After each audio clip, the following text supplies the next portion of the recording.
ಚೈತ್ರಮ್ಮ, ಸುಗುಣ, ಯಾರು? ನಾನು ಕಣಮ್ಮ, ಮಂಜಮ್ಮ. ಓ ಮಂಜಾಂಟಿ, ಯಾವಾಗ ಬಂದೆ? ಇದೇ ತಾನೇ ಬಂದಮ್ಮ. ಚೆನ್ನಾಗಿದೆಯೇ? ಸುಗುಣ ಚೆನ್ನಾಗಿದ್ದಾಳೆ ಅಮ್ಮ? ಹ್ಞೂ ಚೆನ್ನಾಗಿದ್ದಾಳೆ. ಅದೇ ಸುಮ್ಮನೆ ಕುಕ್ಕಣ ಅದನ್ನೇ ಯೋಚನೆ ಮಾಡ್ತಾಳೆ. ಕೂತ್ಕೊಳ್ಳಂಟಿ, ನೋಡ್ಕೊಂಡು ಹೋಗೋಣ ಅಂತ ಬಂದ ಸುಗುಣನ್ನ. ಹಂಗೆ ನೋಡ್ಕೊಂಡು ಏನೋ ಮಾತಾಡ್ಬೇಕಾಯ್ತಮ್ಮ. ಆ ಮನೆಯಾಳ ಯಾಕ ಹೇಳ್ದ ಅದಕ್ಕೇನೆ ಅದನ್ನೆಲ್ಲ ಹೇಳೋಗೋಣ ಅಂತ ಹೇಳಿ ಬಂದೆ. ಅದಕ್ಕೆ ಆಸ್ಪತ್ರೆಗೆ ಕರ್ಕೊಂಡೋಗಿ ಅದೇನೋ ಎತ್ತ ಅಂತ ಡಾಕ್ಟ್ರನ್ನ ಸರಿಯಾಗಿ ಕೇಳ್ಕೊಂಡು ಅದಕ್ಕೆ ನಿಮ್ಗೆ ಹೇಳಿದ್ರೆ ನೀವೇ ಕರ್ಕೊಂಡಾದ್ರೂ ಹೋಗ್ತೀರಾ ಅಂತ ಹೇಳಿ ಬಂದೆ. ಅಮ್ಮ ಯಾವಾಗ ಬಂದಮ್ಮ? ಈಗಳಮ್ಮ ಇದೇ ತಾನೇ ಬಂದೆ ನೋಡು. ಏನೋ ಮಾತಾಡ್ಬೇಕಾಯ್ತು ಅದಕ್ಕೆ ಬಂದೆ. ನೆನ್ನೆ ಸಹ ನನ್ನ ಮಗ ನನ್ನ ಕೊಟ್ಟು ಜಾಗಳಕ್ಕೆ ಬಂದಿದ್ದ. ಅದಕ್ಕೇನೆ ನೀನು ಯಾಕೆ ಹಿಂಗೆ ಮಾಡ್ತೀಯ ಅಂತ ನಿಂತಾನಂತ ಬೈದಿದ್ದಕ್ಕೆ ನಿನ್ನ ಮಗಳಿಗೆ ಮಕ್ಕಳಾಗಲ್ಲ, ಅದಕ್ಕೋಸ್ಕರ ನಾನು ಮದುವೆ ಆಗ್ತೀನಿ. ನಾಳೆ ಡಾಕ್ಟ್ರುಗಳ ಆಪ್ರೇಷನ್ ಮಾಡಿಸಿದ್ದೀನಿ. ಅವಳಿಗಾಗಲ್ಲ ಆಬೋಸನ್ನ ಆಗ್ತವೆ, ಮಕ್ಕಳಾಗಲ್ಲ ಈ ವರ್ಷ ಆದ್ರೂ. ಅದಕ್ಕೇ ನಾನು ವಿಜಿನ ಮದುವೆ ಆಗ್ತೀನಿ ಅಂತ ಹೇಳಿ ಹೇಳ್ತಿದ್ದೆ. ನನ್ನ ಕುಟ್ಟು ಗಲಾಟೆ ಬಂದಿದ್ದೆ. ನಾನು ಸರಿಯಾಗಿ ಹಿಡ್ಕೊಂಡು ನಾಲ್ಕು ಬಾರಿಸ್ತೆ. ಅಲ್ಲ ನೋಡಿ ಎಂಥ ಕೆಲಸ ಮಾಡ್ಯವನಿ. ಅಲ್ಲ ಅವಳು ಅವಳ ಜೊತೆಗೆ ಸೇರ್ಕೊಂಡು ಕಟ್ಕೊಂಡು ಹೆಂಡ್ತಿಗೆ ಮೋಸ ಮಾಡ್ತಾ ಇದ್ದಾನಂದ್ರೆ ಅವನು ಎಂತಾನಿರ್ಬೋದು. ಹಂಗಾರೆ ಆಪ್ರೇಷನ್ ಮಾಡಿಸಿದ್ನಂತೇನು? ಆಪ್ರೇಷನ್ ಮಾಡಿಸಿದಾನೆ. ಅವಳಿಗೆ ಮಕ್ಕಳಾಗಲ್ಲ ಅಂತ ಹೇಳ್ತಿದ್ದ. ಅದಕ್ಕೆ ಮತ್ತೆ ಮಕ್ಕಳಾಗಲ್ಲ, ಇವಳ ಜೊತೆ ನಾನು ಹೆಂಗೆ ಬೇಕಾದ್ರೂ ಓಡಾಡ್ಕೊಂಡಿರ್ಬೋದು, ನನಗೆ ಮಕ್ಕಳು ಬೇಕು, ಅದಕ್ಕೆ ನಾನು ಇವಳು ಮದುವೆ ಆಗ್ತೀನಿ ಅಂತ ಹೇಳ್ತಿದ್ದ. ಅದು ಹೆಂಗೆ ಆಗ್ತಾನಂತ ಮದುವೆನ? ಫಸ್ಟ್ ಹೆಂಡ್ತಿ ಬದುಕಿದ್ದಂಗೆ ಅವಳು ಒಪ್ಪಿಗೆ ಇಲ್ದಂಗೆ ಹೆಂಗೆ ಆಗ್ತಾನೋ ಮದುವೆನ? ನೋಡೋಣ ಅದೇಲಿ. ನೋಡಕ್ಕ ಆ ಮನೆಯಾಳ ಎಂಥ ಕೆಲಸ ಮಾಡಿದಾನೆ. ಅವಳೇ ಹೇಳಿರೋದು, ಇದೆಲ್ಲ ಹೇಳ್ಕೊಟ್ಟಿರೋದೇ ಅವಳು. ಯಾಕೆ ಸುಗುಣ ಯಾಕ ಮಾತಾಡ್ತೀನಿ? ಮಂಜಮ್ಮ ಯಾವ ಬಂದೆ? ಹೇಳಕ್ಕ ಇವಾಗ ತಾನೇ ಬಂದೆ, ಹೋಗ್ತೀನಿ. ನಾನು ಏನೋ ಹೇಳ್ಬೇಕಾಯ್ತು, ಹಂಗೆ ಆಸ್ಪತ್ರೆಗಾದ್ರೂ ಕರ್ಕೊಂಡೋಗಿ ಅದೇ ಟೆಸ್ಟ್ ಮಾಡಿಸಿ ಕರ್ಕೊಂಬರೋಣ ಅಂತ ಹೇಳಿ ನಾನು ಅದಕ್ಕೆ ಬಂದೆ. ಹಿಂಗೆಲ್ಲ ನಮ್ಮ ಮಕ್ಕಳಾಗಲ್ಲ ನಿನ್ನ ಮಗಳಿಗೆ, ಹಂಗೆ ಮಾಡಿಸಿದ್ದೀನಿ ನಾನು ಆಪ್ರೇಷನ್ನ ಅಂತ ಹೇಳ್ತಿದ್ದ. ಅಲ್ಲ ಇನ್ನು ಆಗಿರೋದೇ ಒಂದು, ನೀನು ಅವಳಿಗೇನೇನು ಸ್ಯಾನೆ ಆಗಿಲ್ಲ. ಆಗಿತ್ತು ಏನಪ್ಪ ಅಂದರೆ ಅದು ನೆಕ್ಸ್ಟ್ ಸೂಕ್ಷ್ಮಾಗಿರ್ಬೇಕಾಗಿತ್ತು. ಅದಕ್ಕೆ ನಿನ್ನ ಮಗಳಿಗೆ ಬರೀ ಹಿಂಗೆ ಆಗ್ತವೆ, ಅದಕ್ಕೆ ನಾನು ಬೇರೆ ಮದುವೆ ಆಗ್ತೀನಿ, ಡಾಕ್ಟ್ರುಗಳ ಆಪ್ರೇಷನ್ ಮಾಡಿಸ್ದೆ, ಅವಳಿಗೆ ಮಕ್ಕಳಾಗಲ್ಲ ಅಂತ ಹೇಳಿ ನೆನ್ನೆ ಸಹ ನಮ್ಮ ಅತ್ತಗೆ ಜಗಳಕ್ಕೆ ಬಂದವನಿ. ನೀನು ಎಲ್ಲರ ತಾವು ಹಿಂಗೆ ಹೇಳ್ತೀಯಲ್ಲ, ನಿನ್ನ ಮಗಳದ್ದು ಹೇಳು, ನಿನ್ನ ಮಗಳಿಗೆ ಮಕ್ಕಳಾಗಲ್ಲ ಅಂತ ಹೇಳ್ತಿದ್ದ. ಆಪ್ರೇಷನ್ ಮಾಡ್ಸಿದ್ನಿ ಅಂತ ಹೇಳಿದ್ನೆ. ಆಪ್ರೇಷನ್ ಮಾಡ್ಸಿದ್ನಿ ಅಂತ ಹೇಳಿಲ್ಲ, ಇನ್ನು ಅವಳಿಗೆ ಮಕ್ಕಳಾಗಲ್ವಂತಿ, ಅದಕ್ಕೇನೆ ಆಪ್ರೇಷನ್ ಮಾಡ್ಯಾರ ಡಾಕ್ಟ್ರು. ಹಂಗೆ ಅಂತ ಯಾಕೆ ಹೇಳಿದ್ನಮ್ಮ. ಅದೇನು ಸುಳ್ಳು ನಿಜವಾಗ ಗೊತ್ತಿಲ್ಲ. ಅದಕ್ಕೆ ಆಸ್ಪತ್ರೆಗೆ ಕರ್ಕೊಂಡು ಹೋಗೋಣ ಅಂತ. ಅವಳದೇ ಕಣೆ ಎಲ್ಲ ನಾಟಕ ಮಂಜಮ್ಮ, ಅವಳದೇನೆ.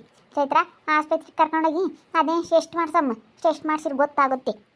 ಅಲ್ಲ ಸುಗುಣ, ಅವತ್ತು ಡಾಕ್ಟ್ರ್ ನೀನು ಕೇಳಿದ್ರೆ ಆಪ್ರೇಷನ್ ಮಾಡಬೇಕೋ ಬೇಡವಾ ಅಂತ ಹೇಳಿ?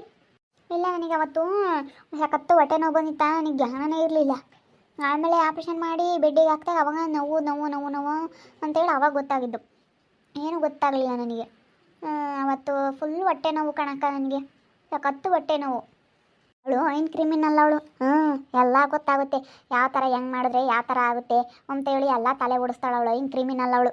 ಇವಾಗ ತಡಿ, ಯಾವುದು ತಿಳ್ಕೊಂಬದಲ್ಲೇ ಮಾತಾಡೋದು ಬೇಡ. ಹೋಗೋಣ ಆಸ್ಪತ್ರೆಗೆ ಹೋಗಿ ಡಾಕ್ಟರ್ ಹತ್ರ ಚೆಕ್ ಮಾಡಿಸಿ ಎಲ್ಲನ ಹಿಂಗಾಗೈತೆ ಸರ್, ಹಿಂಗಾಗೈತೆ ನೀವು ಮಾಡಿದ್ರ ಅಂತೇಳಿ ಯಾವ ಹಾಸ್ಪಿಟ್ಲಾಗೆ ಇವಾಗ ಆಪ್ರೇಷನ್ ಆಗಿದ್ದು ಇವಳಿಗೆ ನೋಡಿದ್ಯಲ್ಲ ನೀನು ಆಸ್ಪತ್ರೆನ. ಇವಾಗ ಹೋಗೋಣ. ಅವರು ಬಂದಿದ್ರಲ್ಲ ವರ್ಷ, ಅವರು ಅವಾಗ ಆಸ್ಪತ್ರೆಗೆ ಹೋಗಿ ಡಾಕ್ಟರ್ ಹತ್ರ ಮಾತಾಡೋಣ. ಸರ್ ಇಲ್ಲೇ ನಿಮ್ಮ ಇದ್ರಾಗೆ ಆಪ್ರೇಷನ್ ಆಗಿದ್ದು ಅಂತ ಹೇಳಿ. ಸುಗುಣ ಆಪ್ರೇಷನ್ ಕಾರ್ಡ್ ಎಲ್ಲ ಇದಾವೆ ನಿನ್ನ ಹತ್ರ? ಮೊನ್ನೆ ಆಪ್ರೇಷನ್ ಆದವೆಲ್ಲ ತಗೊಂಬಂದಿದ್ದೀನಿ ಕಣಕ್ಕ.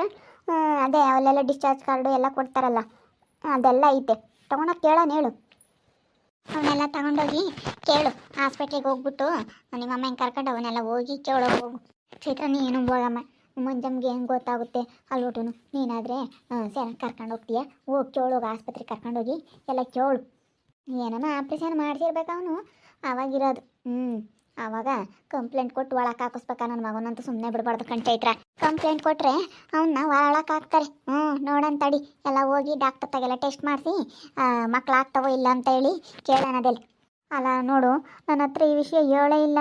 ನನಗೆ ಮೊನ್ನೆ ರೀತಂಗಂತೂ ಸುಗುಣ ನೀ ಮಕ್ಕಳಾಗಲ್ವಂತೆ, ಅದಕ್ಕೆ ಅವ್ನು ಬೇರೆ ಮದುವೆ ಆಗ್ತಾನಂತೆ ಅಂತ ಹೇಳಿ ಹೇಳ್ತು. ನಾನು ಸುಮ್ಮನೆ ಹೇಳಿರ್ತಾನೆ ಅಂತ ಅಂದ್ಕೊಂಡೆ, ಆದರೆ ಅದು ಹಿಂಗಾಗೈತೆ ಕತೆ. ಮಕ್ಕಳಾಗಬಾರ್ದು ಅಂತ ಹೇಳಿ ಆಪ್ರೇಷನ್ ಮಾಡಿಸ್ಬಿಟ್ಟವನಿ. ಅದಕ್ಕೆ ಹೇಳಿ ಬಂದಿದ್ದೀನಿ, ಹಂಗೇನಾದ್ರೆ ನಿನ್ನಂತೂ ಸುಮ್ಮನೆ ಬಿಡಲ್ಲ. ಕಂಪ್ಲೇಂಟ್ ಕೊಟ್ಟು ನನ್ನ ಮಗನೇ ಬೆಂಡೆತ್ತಿಸ್ತೀವಿ ನೋಡು, ನೀನು ಸುಮ್ಮನೆ ಬಿಡ್ತೀವಿ ಅಂತ ಅಂದ್ಕೊಂಡಿದೀಯ ಅಂತ ಹೇಳಿ ಸರಿಯಾಗಿ ಅದ್ರಸ್ ಬಂದಿದ್ದೀನಿ. ಊರಾಗೆ ಇವಾಗ ಯಾರೂ ಮನೆ ಕೊಡ್ತಿಲ್ಲ. ಅವಳು ಬಂದು ಹೊರ ಕೇಳ್ದಳು ಕಣೆ, ಚೊಪ್ಪಿ ತಾಂಡೆ ಒದ್ದಳು ಸುಗುಣ. ಅವ್ನು ನೋಯ್ಬೇಕಾಗಿತ್ತು ಕಣ್ಮಂಜಂಟಿ, ಅವ್ನು ಹಿಡ್ಕೊಂಡು ಬಾರಿಸಿದ್ರೆ ಗೊತ್ತಾಗೋದು. ಅವನು ಅದಿಲ್ಲಿಲ್ವೇ ನಂಗಾದ್ರೆ? ಇಲ್ಲಮ್ಮ ಅವನೇನೇನು ಮಾತಾಡಕ್ಕೆ ಹೋಗಿಲ್ಲ. ಏನನ್ನ ಅವ್ನು ರೋಪ್ ಹಾಕಿದ್ರೆ ಇಟ್ಕೊಂಡು ಕೊಟ್ಟಾರು. ಅವನೇನು ಮಾತಾಡಕ್ಕೆ ಹೋಗಿಲ್ಲ, ಮಕ್ಕಳವಲ್ಲ ಅದಕ್ಕೆ ಅವಳು ಹಂಗೆ ಹಿಂಗೆ ಅಂತ ಹೇಳಿ ಅವ್ರು ಅದಕ್ಕೆ ಮಾತಾಡಕ್ಕೆ ಹೋದ್ಲು. ಅವಳು ಚೊಪ್ಲಿ ತಗೊಂಡು ಹೊಡೆದು ಹೊರಕ್ಕೆ ಹಾಕ್ಯವಳಿ. ಆ ಮಗು ಒಂದೆರಡು ಇಟ್ಟು ಬಿಡ್ಬೇಕಾಯ್ತು ಕಣಮ್ಮ. ಬಿಟ್ಟಿದ್ರೆ ಅವಾಗ ಬುದ್ಧಿ ಬರೋದು. ನೋಡಿ ನನಗೆ ಎಲ್ಲೈತೆ ಬೆಲೆ, ಯಾರು ಬೆಲೆ ಕೊಡಲ್ಲ ಅಂತ ಹೇಳಿ ಗೊತ್ತಾಗದ ನನ್ನ ಮಗುಗೆ. ಅಲ್ಲೂ ಅವರು ಹೊಡೆದಿದ್ರೆ ಸರಿಯಾಗಿ ಗೊತ್ತಾಗೋದು. ಯಾವಾಗಲೂ ಮುಂಜಾನೆ ಬಂದೈತೆ. ಇವಾಗಿನ ಬಂದೆ ಕಣಣ್ಣ. ಈಗ ನಿನ್ನ ಮಗಂದು ಏನು ಹೇಳ್ತೀಯ, ಸಣ್ಣ ಮಗಂದು ರಗಳೇನು ಅಲ್ಲಿ ಬಂದು ಏನಂಗೆ ನನ್ನ ಮೇಲೆ ಗಲಾಟೆ ಮಾಡೋನು. ನಿನ್ನ ಮಗಳಿಗೆ ಮಕ್ಕಳಾಗಲ್ಲ, ಅದಕ್ಕೆ ನನ್ನ ಮದುವೆ ಆಗ್ತೀನಿ ಅಂತ ನನ್ನ ಮೇಲೆ ಗಲಾಟೆ ಮಾಡೋನು. ಅದಕ್ಕೇ ಬಂದ್ವಿ. ಅದೇನು ಎತ್ತ ಅಂತ ಹೇಳಿ ತಿಳ್ಕೊಂಡು ಎಲ್ಲ ಆಸ್ಪತ್ರೆ ತೋರಿಸಿ ಸುಗುಣದಲ್ಲಿ ಏನಾಗೈತೆ ಆಪ್ರೇಷನ್ ಮಾಡಿಸಿದ್ದೀನಿ, ಮಕ್ಕಳಾಗಲ್ಲ, ನಾನು ಅವಳು ಮದುವೆ ಆಗ್ತೀನಿ ಅಂತ ಹೇಳ್ತಿದ್ದ. ಅದಕ್ಕೆ ಅದೇನತ್ತ ಅಂತ ತಿಳ್ಕೊಂಬನ ಅಂತೇಳಿ ಬಂದೆ. ಏನು ಹೇಳ್ತೀಯ ಬಿಡ, ಮತ್ತು ನಮಗಂತೂ ಮರ್ಯಾದೆನೇ ಇಲ್ಲ. ಹೇಳಿಕೆ ಮಕ್ಕೆ ನಮಗಂತೂ ಹೋಗತ್ತ. ಏನು ಮಾಡ್ಬೇಕಂತ ಒಂದು ಗೊತ್ತಾಗ್ತಿಲ್ಲ. ಹಂಗೆ ಆಗ್ಬಿಟ್ಟೈತೆ ನಮ್ಮ ಮನೆ ಪರಿಸ್ಥಿತಿ ಇವಾಗ. ಅವನಿಂದಾನೇ ನಮ್ಮ ಮನೆ ಮರ್ಯಾದೆ ಅರ್ಧ ಹೋದಂಗಾಯ್ತು ಕಣಮ್ಮ. ಏನು ಹೇಳ್ತೀವಿ, ಸುಮ್ಮನೆ ಕೈ ಬಿಟ್ಬಿಟ್ರಿ, ಯಾರು ತಲೆ ಕೆಡಿಸಿಬಿಟ್ರಿ. ಅವ್ನು ಪಾಡಿಗೆ ಅವ್ನು ಹೋಗ್ಲಿ, ಇಲ್ಲಿ ಬೋರ್ಲಿ ಅವಾಗ ಹೇಳ್ತೀನಿ ನಾನು. ಅವನು ನಮ್ಮ ಮನೆ ಬಕ್ಲಕ್ಕೆ ಬರ್ಬೇಕು ಅವನು, ಅವಾಗ ಇದ್ದಾವೆ. ಸುಮ್ಮನೆ ಇವಾಗ ಏನು ತಲೆ ಕೆಡಿಸಿಬೇಡ್ರಿ. ನಾನು ಸುಗುಣಂಗೆ ಹೇಳಿರೋದು ಅದೇನೆ. ಸುಮ್ಮಿಗಳಮ್ಮ ಉಂಟ್ಕೊಂಡು ನೀನು ಎಲ್ಲರ ತಗೋ ಸ್ಯಾನ ಕಿತ್ಕೊಂಡು ಸುಮ್ಮನೆ ಚೆನ್ನಾಗಿರು, ಎಲ್ಲರ ತಗೋ ಅವನ ಬಗ್ಗೆ ಚಿಂತೆ ಮಾಡಿಬಿಡ ಅಂತ ಹೇಳಿ ನಾನು ಅದನ್ನೇ ಕಣಮ್ಮ ಹೇಳಿರೋದು. ಯೋಟೇ ಅಣ್ಣ, ತಲೆ ಕೆಡಿಸಬಾರ್ದು ಅಂದ್ರೂ ಅದಾಲೆ ಬಂದೇ ಬರುತ್ತೆ. ಬೇರೆಯಾರಾದರೆ ಬೇರೆ ಕಂಡರಾದರೆ ಬಿಡಪ್ಪ, ಏನೋ ಕಾಣ್ದಿಲ್ದಾರೆ ಆದರೆ ತಲೆ ಕೆಡಿಸ್ಕೊಂಡು ನಂಗೆ ಸುಮ್ಮನೆ ಇರ್ಬೋದು. ಕಂಡಿರೋರ ಬಗ್ಗೆ ನಾವು ನಮ್ಮ ಮನೆಗಳವ್ರ ಬಗ್ಗೆ ತಲೆ ಕೆಡಿಸಬಾರ್ದು ಅಂತಂದರೆ ಏನು ಮಾಡೋಕ್ಕಲ್ಲ, ಅದು ಬಂದೇ ಬರ್ತೈತೆ ತಲೆಯಾಕೆ. ನಾನು ಹಂಗೆ ಮತ್ತೆ ಎಷ್ಟು ಗಡ್ಡಿ ನಿರ್ಧಾರ ತಗೊಂಡು ತಿನ್ಕೊಂಡ್ಮಮ್ಮ ಬಿಸಾಕೊಂಡಿರ್ಬೇಕು, ಎಷ್ಟು ನಾನು ತಲೆ ಕೆಡಿಸ್ಕೊಬಾರ್ದು ಅಂತ. ಹಂಗಂದ್ರೆ ಬರೀ ಅದೇ ಬರುತ್ತೆ ತಲೆಯಾಕೆ. ಏನು ಮಾಡೋಣ, ಬೇರೆ ಯಾರು ಆಗಿದ್ರತ್ತ ಸುಮ್ಮನೆ ಆಗ್ತಿದ್ವಿ.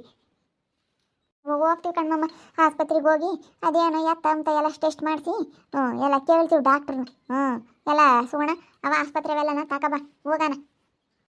ಒಂದು ಬಿಡ್ದಂಗೆ ತಗೊಂಡೋಗು. ತಿರ್ಗಿ ಅವ್ರು ಯಾತತ್ ಕೇಳ್ತಾರೆ ಏನ ಎಲ್ಲ ಯಾತತ್ರವು ಆಸ್ಪತ್ರೆಯಿಂದ ತಂದಿದ್ರೆ ಅವನ್ನೆಲ್ಲ ತಗೊಂಡೋಗು. ಹೆಂಗ ತಗೊಂಬಂದಿದೀಯ, ಹೋಗಿ ಹೋಗಿ ಬರೋಣ ಬೇಗನ, ಹೋಗಿ ಬರೋಕ್ಕಾಗುತ್ತೆ. ಅವತ್ತು ಅವ್ರ ಮನೆಯಾಗಿದ್ವು ಬಿಡತ್ತ ಅವೇ ಅದಕ್ಕೆಂದ್ಲು, ಏಯ್ ಹೋಗಿ ಸುಮ್ಮನೆ ತೋರೋಗು ಅಂತಂದು ನಾನು. ಅಲ್ಲಿ ನಮ್ಮೂರಾಗೂ ಬಿಡ್ತೀನಿ ಅಂದ್ಲು. ನಾನು ಇಲ್ಲ ಕಣಮ್ಮ, ಈಗ ಆಸ್ಪತ್ರೆಗೂ ಬೇಕಾಗುತ್ತೆ, ಸೀಟುಗಳು ಯಾತ್ಕನ ಹೋದ್ರು ಅಂತಂದೆ. ಹೆಂಗೆ ಇಕ್ಕೊಂಡಿತ್ತು ನೋಡಿ ಇವತ್ತು, ಎಷ್ಟು ಆಸೆ ಆಯ್ತು. ಮತ್ತೆ ಎಲ್ಲ ಬೇಕಾಗುತ್ತೆ ಎಂಬುದು. ನಾನು ಅದಕ್ಕೆ ಯಾತನಾಗಲಿ ಹೇಳೋದು, ನಮ್ಮ ಅಯ್ಯಮ್ಮನಂಗೆ ಯಾತನ ಬಿಸಾಕ್ಬಿಡ್ತಾಳೆ. ಹೋಗು, ನಾನು ಎಷ್ಟು ಹೇಳ್ತೀನಿ ಯಾತನ ತೋಚ್ಕಟ್ಟಾಗಿ ಕೇಳಮ್ಮ ಅಂತೇಳಿ. ನಾವು ಏನಿಲ್ಲ ಬಿಸಾಕ್ಬಿಡ್ತಾಳೆ ನೋಡಿ. ಇವತ್ತು ಏನೇನು ಬಿಸಾಕಿದ್ರೆ ಇವತ್ತು ಡಾಕ್ಟ್ರ್ ತಕ್ಕ ಹೋಗಿ ಏನಂತ ಕೇಳ್ಬೇಕಾಗಿತ್ತು. ಸರ್ ನಾವು ಬಂದಿದ್ವಿ ಅಂದರೆ ಯಾವಾಗ ಬಂದಿದ್ರಿ ಏನು ಎತ್ತ ಅಂತಾರೆ. ಇವಾಗ ಅವ್ರು ಕೊಟ್ಟಿರೋವೆಲ್ಲ ಚೀಟಿ ತೋರಿಸಿದ್ರೆ ಜಲ್ದಿ ಗೊತ್ತಾಗುತ್ತೆ ಅವ್ರಿಗೆ. ಇಂಥ ಪೇಷಂಟ್ ಇವಾಗ ಬಂದಿದ್ರು, ಇವ್ರು ನಾವು ನೋಡಿದ್ವಿ, ಇಂಥ ಪೇಷಂಟ್ ನಾವು ಅಡ್ಮಿಟ್ ಮಾಡ್ಕೊಂಡಿದ್ವಿ ಅಂತ ಹೇಳಿ ಎಲ್ಲ ಗೊತ್ತಾಗುತ್ತೆ ಅವ್ರಿಗೆ. ತಗೊಬರ್ತೀನಿ ತಡಿಯಕ್ಕ, ಎಲ್ಲ ಬೀರ್ನಾಗ ಇದ್ದಾವೆ, ಹೋಗೋಣ. ಸೈಟ್ ಇನ್ನೊಂದು ಅದೊಂದು ಭಾಳ ಕಷ್ಟ ಆಗ್ಬಿಟ್ಟಿತ್ತು. ಹೆಂಗ ತಿರ್ಗಿ ಹೋಗಿ ತಕ್ರಲರ್ಜಿ ಹಾಕಿ ಬಂದವ್ರು ಕಣಮ್ಮ. ತಕ್ರಲರ್ಜಿ ಹಾಕೋದಕ್ಕೆ ಅದೆಲ್ಲ ಸರಿಯೋದು, ಇಲ್ಲಾಂದ್ರೆ ಅದು ಧ್ವನ ಆಗೋಗೋದು. ಬಿಡೋಣ ಅಂತ ಅದೊಂದು ಬಗೆಹರಿತಲ್ಲ. ಇವತ್ತು ಅಲರ್ಜಿ ಹಾಕಿರೋದಕ್ಕೆ ಹೆಂಗಾಗ್ತ ಯಾರಿಗೂ ಆಗಲ್ಲ. ಏನು ಮಾಡೋಣ, ಅವಳು ಎಲ್ಲ ಬಾಸೆಕೊಂಡು ಏನಾರ ಮೋಸ ಮಾಡಿ ಅವನಿಗೆ ಎಲ್ಲ ಇವನ ಹತ್ರ ಇರೋದೆಲ್ಲ ಕಿತ್ಕೊಬಿಡೋಣ ಅಂತ ನೋಡ್ತಾ ಇದ್ದಾಳೆ. ಯಾರು ನಂಬೋದೇನಿಲ್ಲ ಕಣಮ್ಮ. ಇವಂತ ಫಸ್ಟ್ ಬುದ್ಧಿ ಇರಬೇಕು. ಇವಂತ ಬುದ್ಧಿ ಇದ್ದಿದ್ರೆ ಹಿಂಗೆಲ್ಲ ಆಗ್ತಿರ್ಲಿಲ್ಲ. ಫಸ್ಟ್ ಯಾರು ನಂಬೋದಲ್ಲ, ನಮ್ಮ ಬುದ್ಧಿ ನಮ್ಮ ಕೈಯಾಗಿದ್ದಿದ್ರೆ ಹಿಂಗೆಲ್ಲ ಆಗಲ್ಲ. ಇವನಿಗೆ ಅರಿವಿರ್ಬೇಕಾಗಿತ್ತು. ಅಯ್ಯಮ್ಮನ ಯಾಕೆ ಅಂತೀಯ ಇವನನ್ನು ನೀನು. ನೋಡಿದ್ರಲ್ಲ ವೀಕ್ಷಕರೇ, ಹಾಸ್ಪಿಟ್ಲಿಗೆ ಹೊರಟಿದ್ದೀವಿ. ಹೋಗಿ ಎಲ್ಲ ಟೆಸ್ಟ್ ಮಾಡಿಸ್ತೀವಿ. ಅದೇ ಹಾಸ್ಪಿಟ್ಲಿಗೆ ಹೋಗ್ಬಿಟ್ಟು ಎಲ್ಲ ಚೀಟಿ ಎಲ್ಲ ತಗೊಂಡೋಗಿ ಎಲ್ಲ ಟೆಸ್ಟ್ ಮಾಡಿಸ್ತೀವಿ. ಏನು ಮಾಡಿಸಿದಾನೆ ನೋಡೋಣ ಅದೆಲ್ಲ ವರ್ಷ. ಡಾಕ್ಟ್ರ್ ಏನು ಹೇಳ್ತಾರೆ, ಏನು ಅವನು ಏನು ಆಪ್ರೇಷನ್ ಮಾಡಿಸಿದ್ದೀನಿ ಮಕ್ಕಳಾಗಲ್ಲ ಅಂತ ಹೇಳ್ತಾ ಇದ್ದಾನೆ. ನೋಡ್ಬೇಕಾದಲ್ಲಿ ಡಾಕ್ಟ್ರ್ ಏನು ಹೇಳ್ತಾರೆ ಅಂತ ನೋಡ್ತಾ ಇರ್ರಿ. ಇನ್ನೇನಾಗ್ಬೋದು ಅಂತ ಮುಂದಿನ ಭಾಗದಲ್ಲಿ ನೋಡ್ತಾ ಇರ್ರಿ. ಹಾಗೆ ವಿಡಿಯೋ ಬಗ್ಗೆ ನಿಮ್ಮ ಅಭಿಪ್ರಾಯನ ಕಮೆಂಟ್ ಮಾಡಿ ತಿಳಿಸಿ. ಹಾಗೆ ವಿಡಿಯೋ ಇಷ್ಟ ಆಗಿದ್ರೆ ಲೈಕ್ ಮಾಡಿರಿ, ಶೇರ್ ಮಾಡಿರಿ. ಇನ್ನು ನಮ್ಮ ಚಾನಲ್ನ ಯಾರು ಸಬ್ಸ್ಕ್ರೈಬ್ ಮಾಡ್ಕೊಂಡಿಲ್ಲ, ತಪ್ಪೇ ಕೂಡಲೇ ಸಬ್ಸ್ಕ್ರೈಬ್ ಮಾಡ್ಕೊಳ್ತೇವೆ. ಓಕೆ ವೀಕ್ಷಕರೇ, ಧನ್ಯವಾದಗಳು.